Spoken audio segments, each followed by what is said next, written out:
All right, we are live. Hello. Fantastic virtual June 2024. I think this is our fourth live event, Nadia? Maybe third?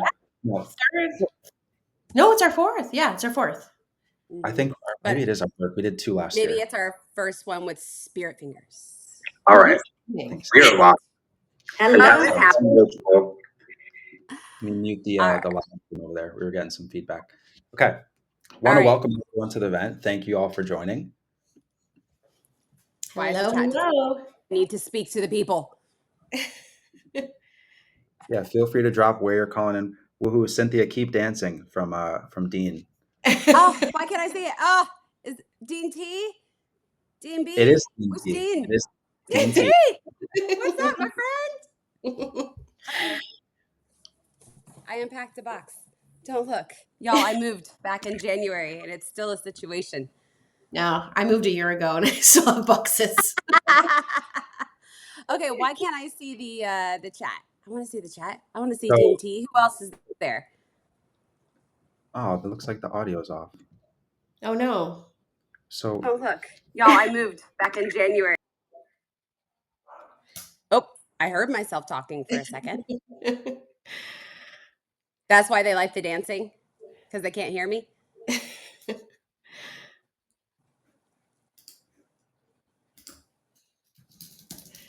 All right. How about now?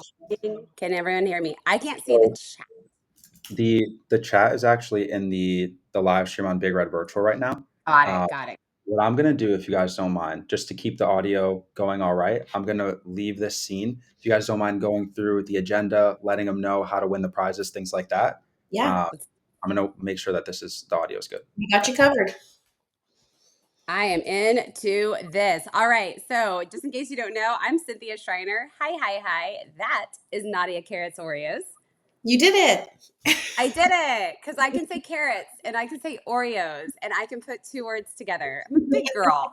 But no, we're so excited to have y'all here for the Fantastic Forum virtual live virtual. It's happening live and it's virtual. So it's both things.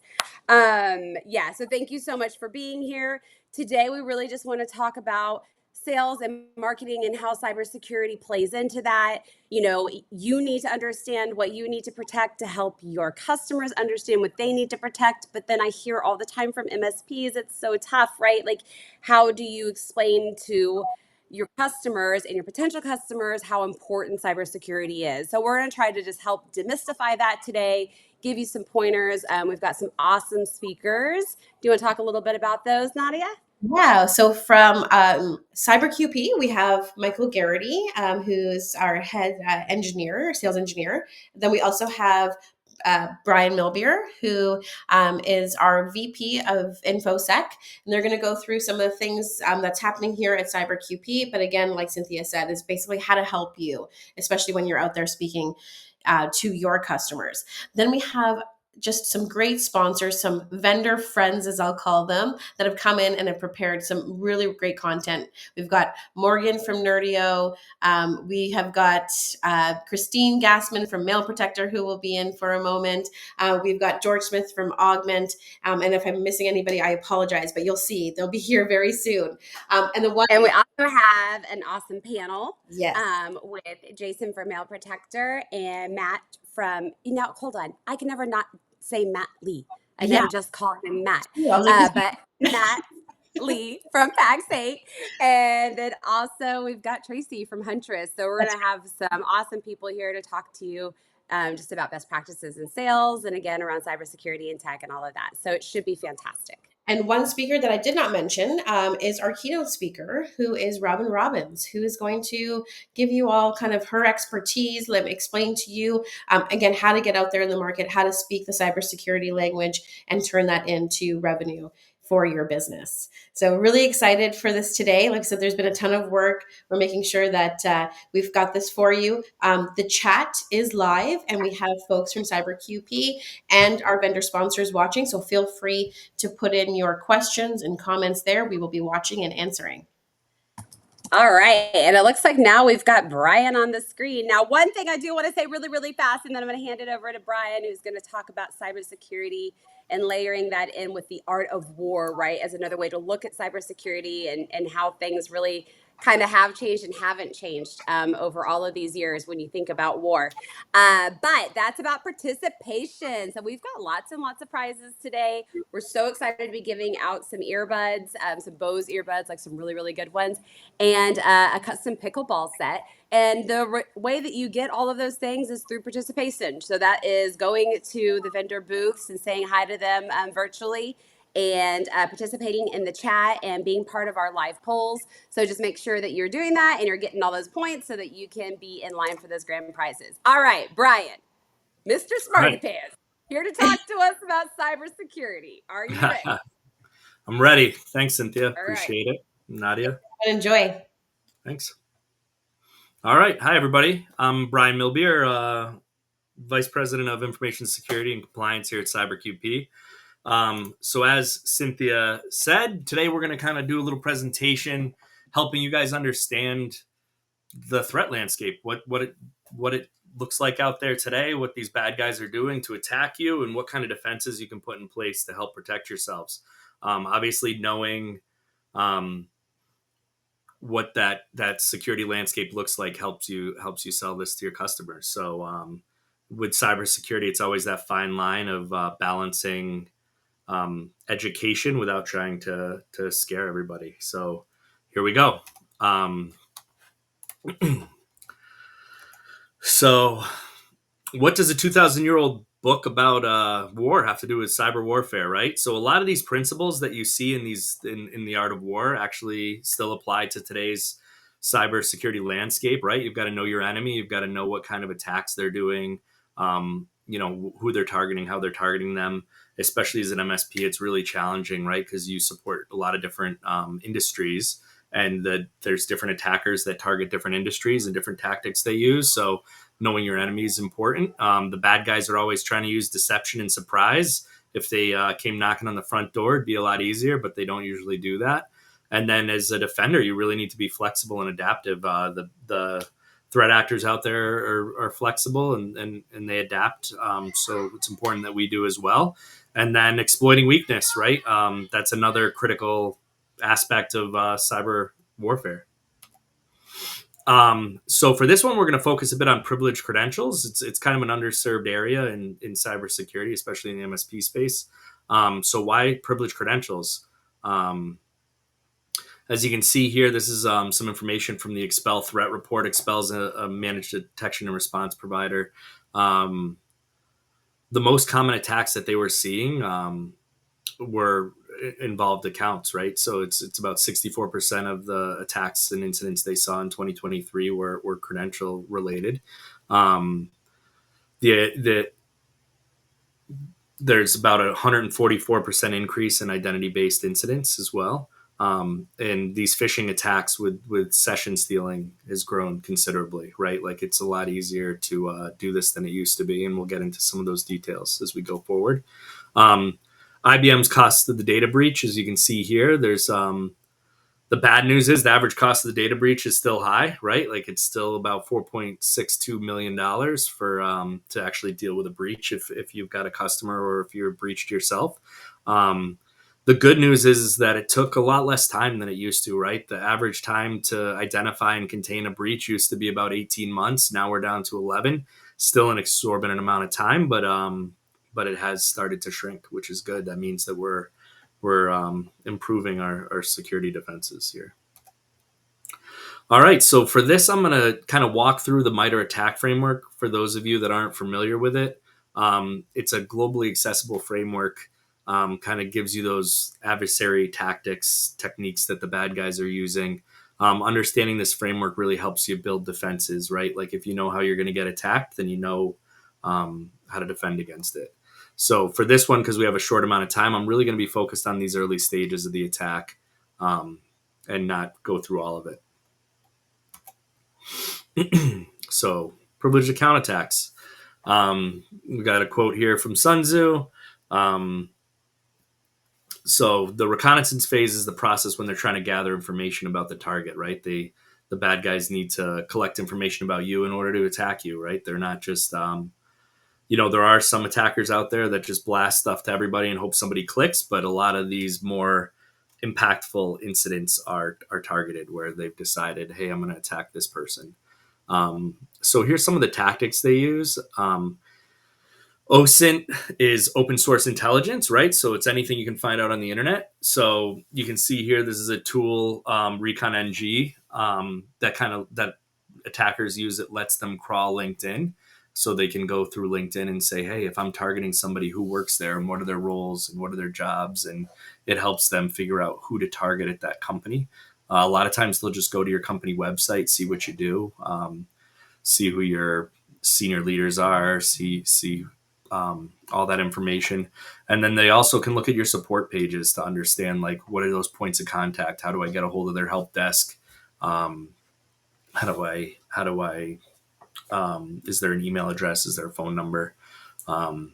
Another common reconnaissance tactic is phishing campaigns. So sending emails, trying to get people to reveal sensitive information. Social engineering is the other piece, right? Like whether it's calling, or phishing is a form of social engineering, but calling a help desk or calling a support line, or talking to a salesperson, whatever it is, trying to trick people into telling them what your security stack looks like, or who's important, or who's got admin rights, right? There's a lot of different things that they would want to know from that reconnaissance. There's other things they do as well, looking at your DNS records, looking at other things to see what SaaS tools you're using, what your email provider is. All those things are available free on the internet. So what can you do to defend yourself against this?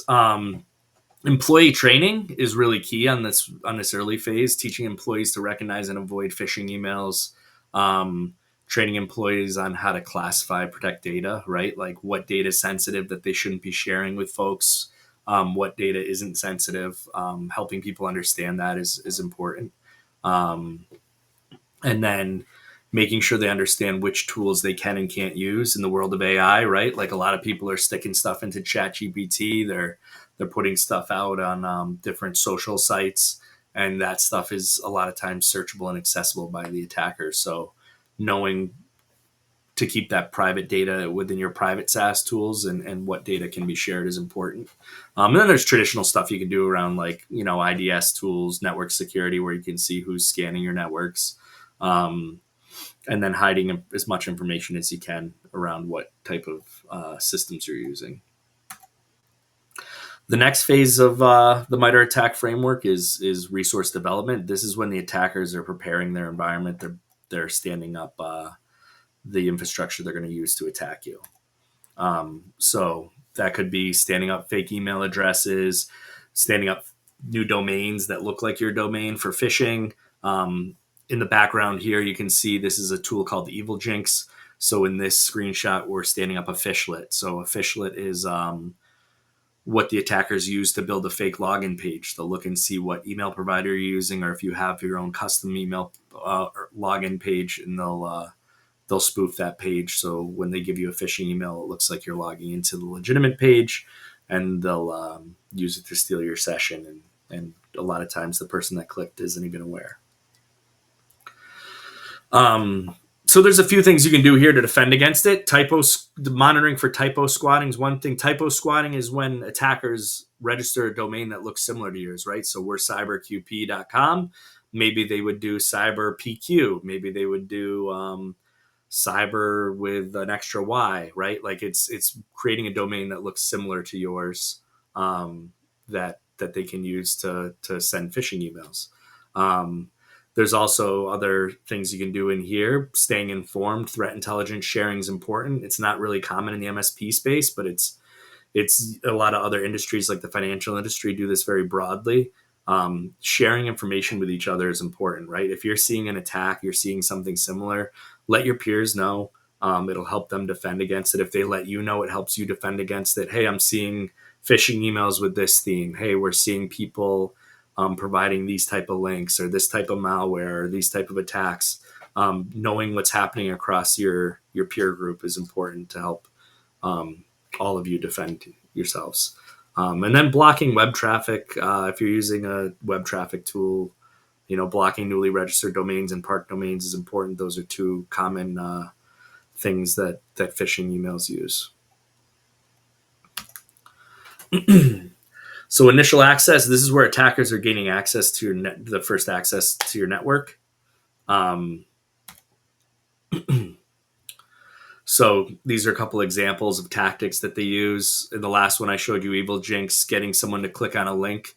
As you can see over here, this is the Evil Jinx output. If somebody clicked and provided their information, you can see the user we used here for our test, Alex W. You can see the password that we captured when the person clicked. And the most important thing right here is the cookie. This is what lets people bypass MFA. They'll steal this session with this tool, and then they pass it through to authenticate themselves as you into your environment. So it's important to let people know to watch out for phishing campaigns and to let you know if they clicked on something. And phishing resistant MFA is also really important here. Another common technique is just looking for leaked credentials, and exploiting vulnerabilities happen still as well, right? Like that's why patching is important. So what can you do, right? We talked about phishing resistant MFA, regular patching is important. Inventorying and protecting your externally exposed access points. So that's like if you have an RMM tool, if you've got some sort of RDP gateway, anything that's exposed to the internet, you should be aware of, and you should make sure you've got strong authentication in front of that. Never use your daily driver as a privileged account. Obviously, if someone sends you a phishing email, you click it and you provide your credentials, you're providing your credentials to your email account. So if you have a separate account that you're using for administrative access, it helps reduce that risk from phishing emails. It's really important. And then implementing privileged account management is really important, right? Removing unused accounts, disabling privileged accounts when they're not being used. This is where something like just-in-time accounts comes in handy. Rotating passwords is important to try to reduce the amount of time that password would be exposed if it was compromised. And then roles-based access control, right? Like not over-privileging accounts, making sure you're limiting that access to what's needed. Execution, this is kind of a weird phase. It really goes across everything. It's any time that malicious code is run within your environment. So it can technically be used at each step of the way. Some examples of this could be like turning your machine into a botnet, executing malware, launching ransomware, exfilling data, network discovery scripts, file share crawlers. As you can see here, this is an Nmap scan. It's a common recon technique that's used once they get on a network, so they can see what's out there, what other devices are on the network, and what's available. For execution defense, privileged access management is important, right? Managing and monitoring those privileged accounts and access, who's accessing privileged accounts, what privileged accounts exist. Some behavioral monitoring is another good thing to use here. And application whitelisting, obviously, is always a good step as well. Persistence is the next phase of attack. This is where the attackers want to they've spent all this time and effort landing on your network. Now they want a way to stay there, right? Like if you find them, they don't want to easily get knocked out. So this is where they build out a secondary method for themselves to get back onto the network if they happen to lose that connection. There's some common techniques here. Installing backdoors. It's common for them to install, an RMM type tool or a remote access tool on a device. Sometimes they'll create scheduled tasks, or they'll change the registry, change startup stuff. Up here is them creating a startup script here so that they can go in or a service, so that way when the environment restarts, then they can reestablish that persistence.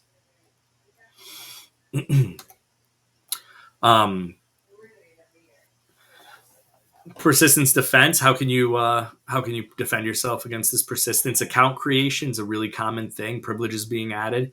So monitoring of these privileged accounts, monitoring when people are getting added to domain admin, when people are getting added to other privileged accounts it's a common technique that they're using. They have access to one account, they want to gain access to another account. Sometimes they'll create an account or take an account that's not privileged and try to make it privileged.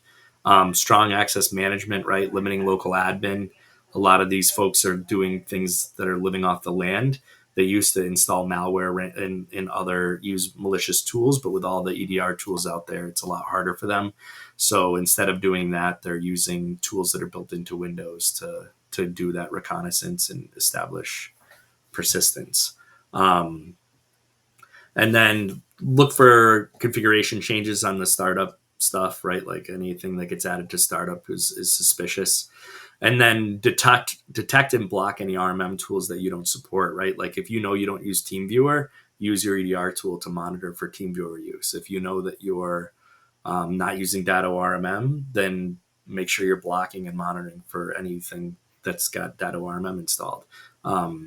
Anytime you've got a secondary way to remote into a machine, it's risky. So you want to make sure you're limiting that and removing it. And then monitor for any egress traffic to identify for command and control traffic. Privilege escalation is the next step in the attack phase. If they get on a machine and they don't have, maybe they just get local admin, maybe they don't have any admin, the next thing they're going to want to do is try to establish administrative access to everything. The more machines they can impact with an attack, the more they get paid. So the first thing they're going to try to do after they've established that secondary foothold is they're going to try to get the highest level of permission on your network that they can. So there's a couple ways they do this. One of the most common is doing dumping credentials out of memory. Obviously, anytime a technician remotes into a machine with a privileged account, those credentials are stored now in that machine's memory. So, or if you have scripts that are running, or if you have a service account that's running, it's pretty trivial to dump that credential out of memory and crack the password.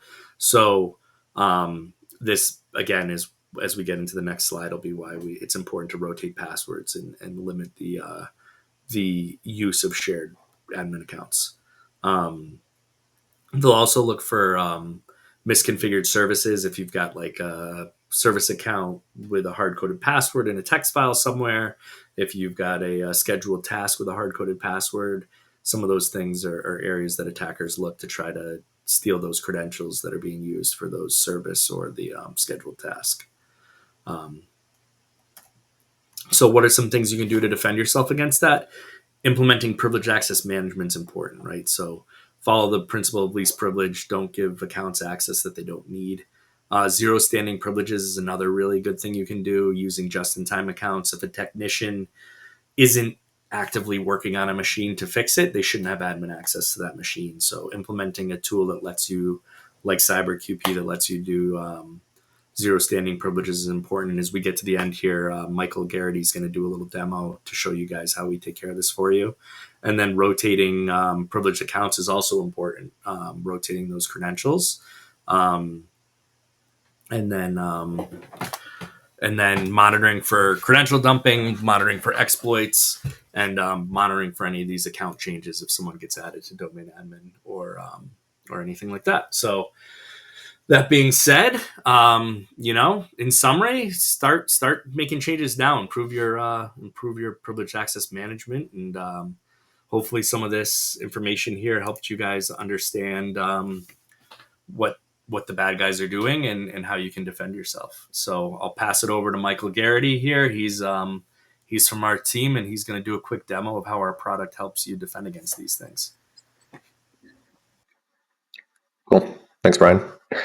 Hey, folks. My name is Michael Garrity. I'm the manager of Sales and Success Engineering here at CyberQP. And as Brian mentioned, I'm just going to give you a quick walkthrough on how we could help defend you against some of the items that Brian had mentioned.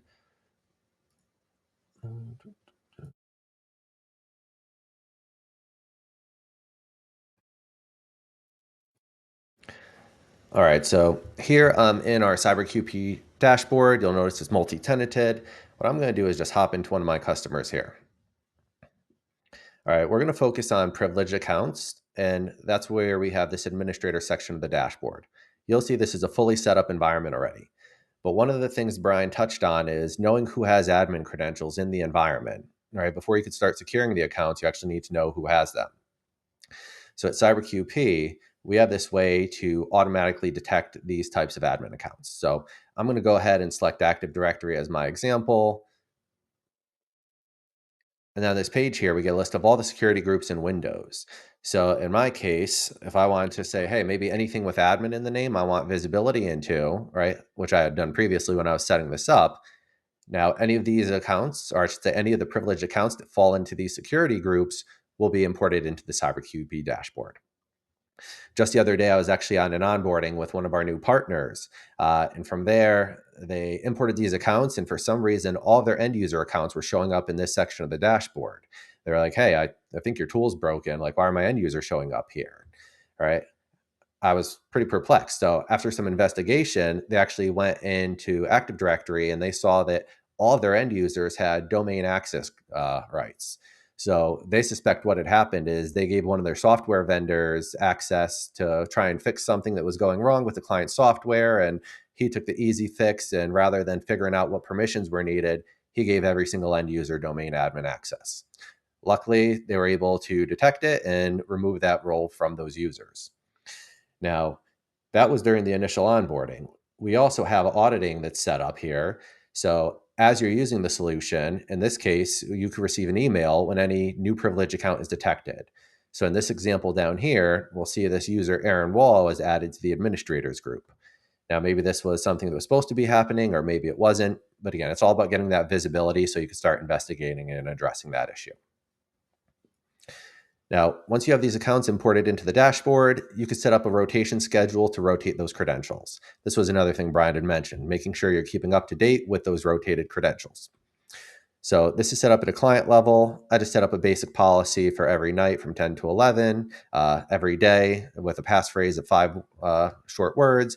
You could also set up complex passwords all the way up to 99 characters in length. And you could do the same thing for service accounts used by Windows. Now, the next step outside of password rotation is zero standing privilege, the idea of not having an account active when it's not in use. So CyberQP has these just-in-time accounts that you could create. These are per technician accounts that are spun up only when needed. In my case, I already have one created here, but I'll show you what the process looks like to activate these. So you just select your directory source, a time frame, you put a reason for auditing, and then select a privileged security group. Following the concept of least privilege, you could limit down what access your technicians have here. So if you said, hey, I don't want them to have domain admin access, I only want to give them enterprise admins or schema admins or anything like that, again, you could set that security group appropriately. Now, with these just-in-time accounts, you're able to also use them with our new passwordless MFA. So jumping over into a server here and bringing up my mobile device. All right, so here I'm logging into a server. So what CyberQP does is adds this new credential provider in Windows. So all you have to do is type in your email address. All right, then right on the mobile app, you'll see I get a sign-in request. It's using my just-in-time account, so I'm just going to put test for a reason, set an expiration, and then put the number on the screen, approve. And in this case, I'm actually running into an issue, but that's always how you know it's a live demo. So this will let you log into the server, and then from there, you'll be able to use that just-in-time account. After this duration, it will be automatically expired. Now, that was just a quick demo. If you're interested in seeing a full demo of the solution here, you could always set up time with our team. So I'm going to go ahead and stop sharing and pass it back off to our next presenter. Thank you so much, Michael. And thank you so much, Brian. That was fantastic. Hello. Thank y'all so much, Brian and Michael. We have so many smart people here. I love it. So we do have a poll question coming up. So please go ahead and answer there. Remember, Cynthia did tease earlier, we have some great prizes, and participating in things like the polls and the chat does get you a better chance of winning those prizes. So go ahead and do that now. All right. On those opening remarks.